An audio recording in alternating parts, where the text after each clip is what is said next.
In Grandma's Attic by Arleta Richardson, illustrated by Dora Letter. Chapter 7. The Button Basket. Of all the things in Grandma's house that could delight a little girl, there was nothing that even approached the button basket. It sat high in the old china cabinet and was brought down on special occasions of confinement to bed or possibly to soothe a severe case of disappointment. The basket looked rather ordinary from the floor. It was almost a foot in diameter, and was tightly woven of dark brown reeds, but when one looked on the top it was far from ordinary. Bright-colored beads were sewn in an unusual pattern. Some of the beads flopped when I ran my fingers over them, for the basket was old, almost as old as Grandma, in fact. "Where did you get the basket, Grandma?" I asked one day. "Did your mother buy it for you?" "Oh, no," Grandma replied. "I should say not. That basket came in an unusual way." Grandma looked fondly at the basket and continued her story. "I was only 5 years old when it all happened, but I can remember very clearly that summer day. We lived in a new log house that Pa had just finished way up in the northern woods of Michigan. Our nearest neighbors were more than 5 miles away, and we seldom had company. Although the man from whom Pa bought the land had assured Pa that the Indians thereabouts were friendly, we still had a fear of meeting one of them and never ran beyond the clearing without either Ma or Pa with us. On this morning Pa had left at dawn for the long drive into town for supplies. Ma had assured him that we would be all right alone. The boys were big.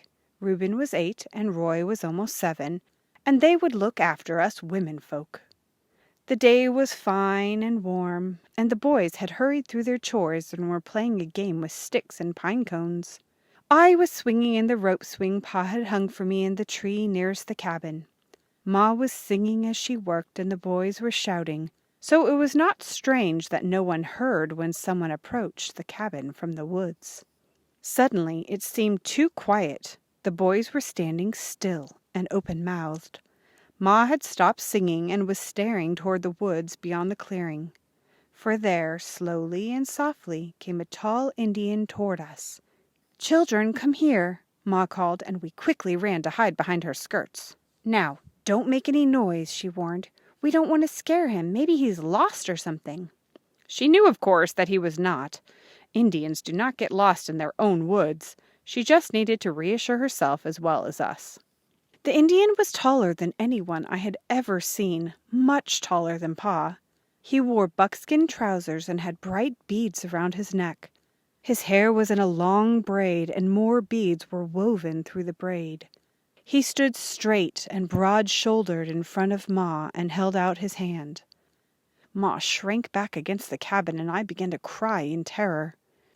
It was Reuben who noticed that the Indian carried a brown basket. He held it toward Ma as though wanting her to take it. "It's a peace offering, Ma," said Reuben. "He wants you to have it." Timidly, Ma reached out and took the basket. The Indian stood, watching her.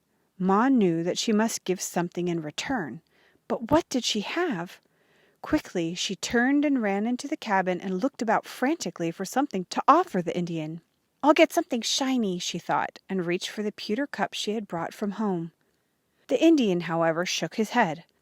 Ma offered him the only mirror we owned. He looked at it curiously, then handed it back with another shake of his head. What did he want? How could she ever find out?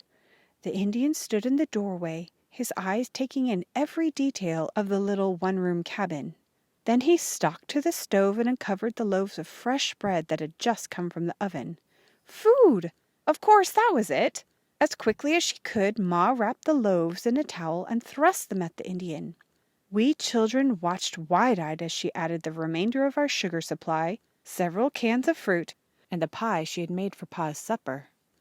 The Indian seemed pleased. He now held all he could possibly carry, and without a sound he turned and left the little cabin. We watched as he crossed the clearing with his bounty, and then Ma sank wearily to the doorstep as he disappeared quietly into the woods. We did not venture away from the cabin again that day, and all of us were much relieved to see Pa returning in the buggy as twilight fell. Everyone tried at one time to tell Pa what had happened. The basket was quite forgotten until Pa saw it lying on the bed where Ma had dropped it.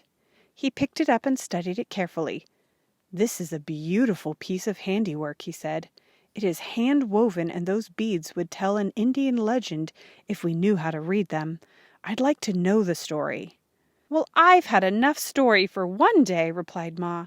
"You can just put that basket away until I get my breath back and my heart is in place again." So the basket was put away. Eventually, however, Ma decided it would make a good sewing basket, so it was put to use. She insisted, however, that she didn't care enough about the story to want the Indian to come back and tell it to her. End of chapter 7.